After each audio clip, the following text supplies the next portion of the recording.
You may check somebody's breath and declare them dead, but they can still feel sensations. There's a whole school of Udan in China, where you might have seen those movies where they have mastery over Udana, where they can float around a little bit. There are yogic practices to activate this. If jnana recedes, even when you're alive, body will begin to rot. There are certain types of snake venoms which can do this. This is the reason why in this culture you have rituals running up to 14 days.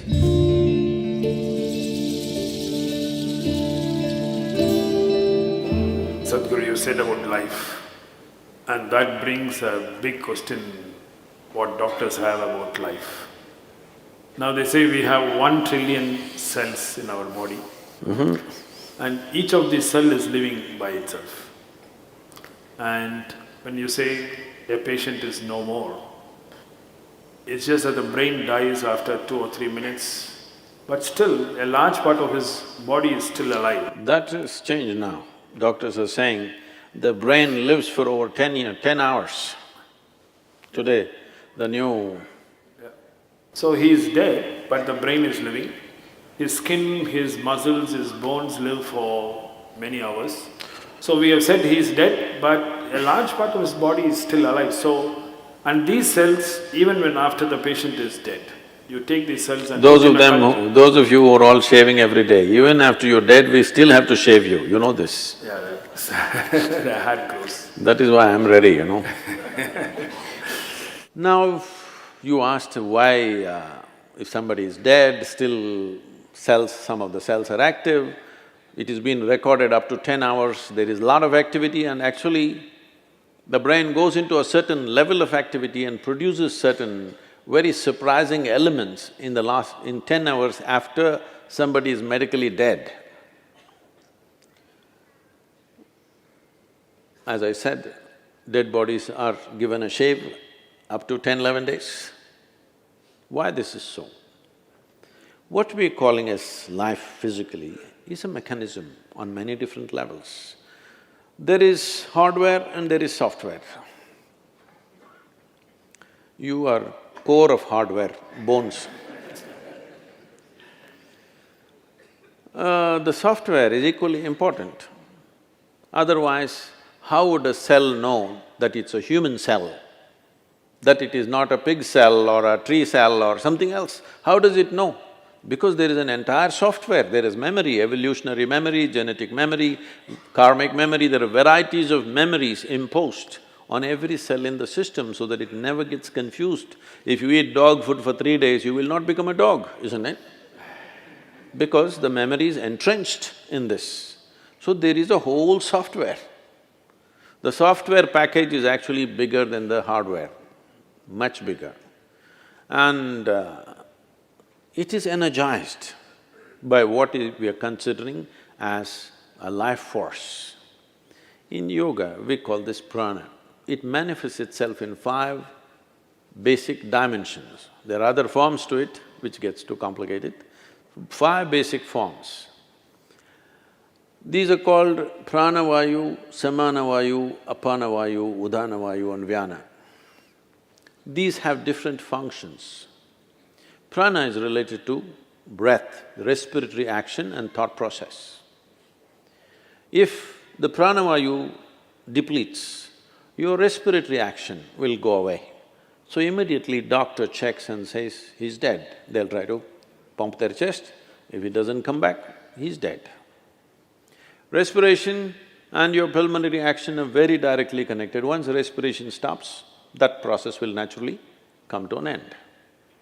So pranavayu is gone. It's not like one after another they will go. They will go at the same time, but one goes means this is gone.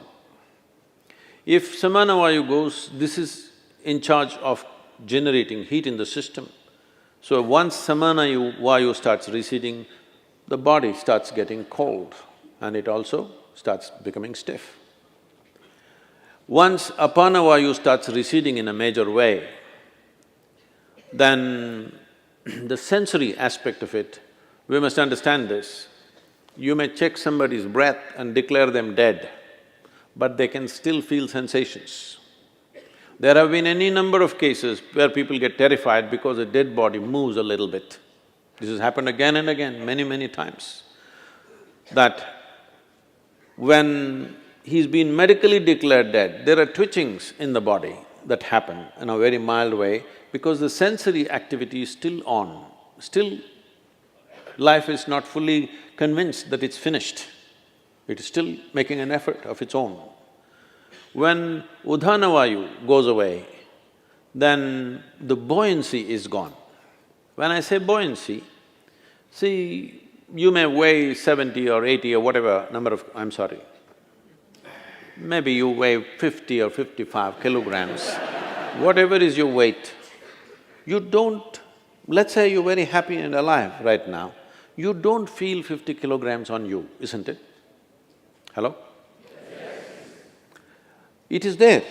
If you stand on the scale, it is there. But when you walk, it is not there, simply because this udhana creates a buoyancy. It makes you less available to gravity. There are yogic practices to activate this. There's a whole school of Udan in China, where you might have seen those movies, Hollywood movies, what is that? Crouching Tiger, something. What?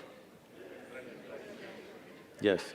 So these are Udan schools where they have mastery over Udana, where they can float around a little bit.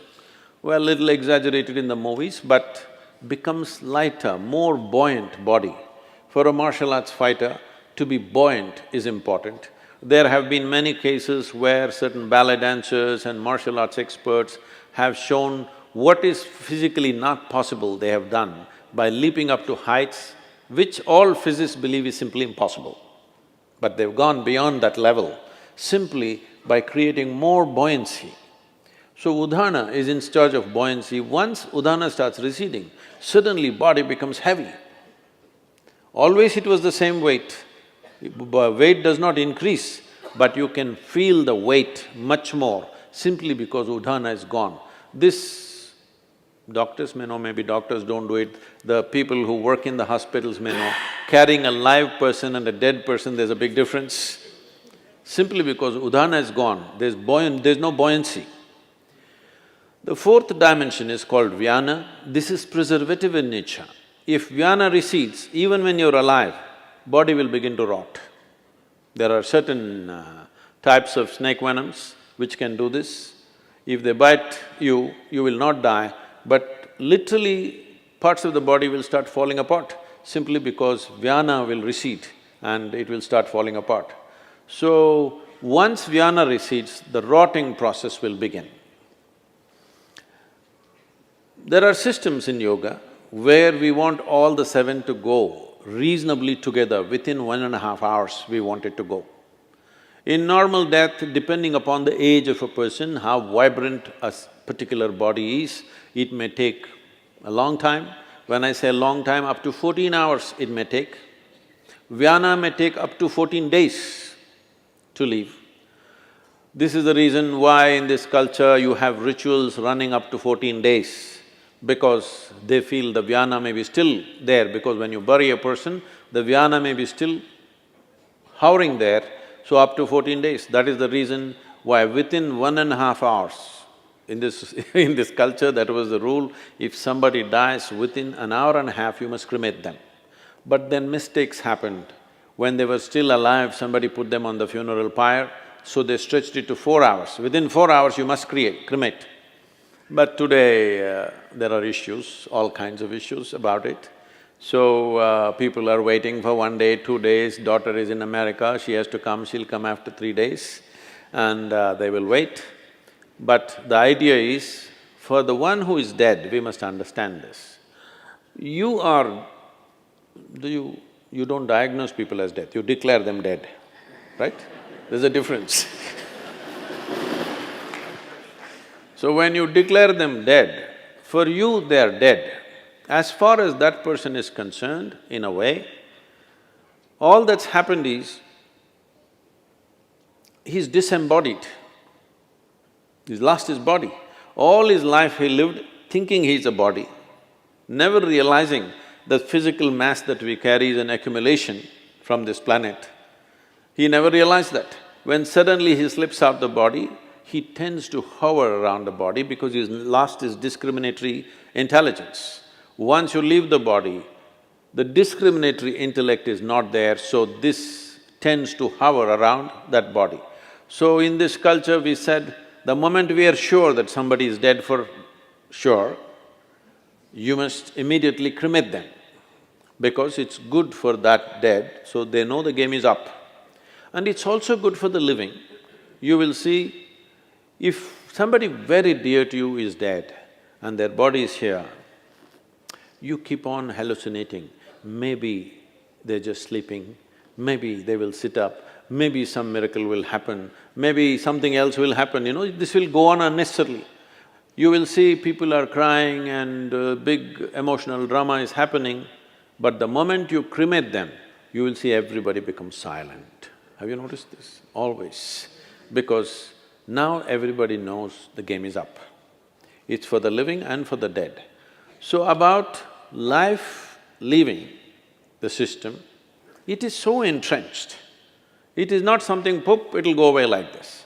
In stages, it goes away. Because it's in stages, it came in. It's in stages, it'll go away.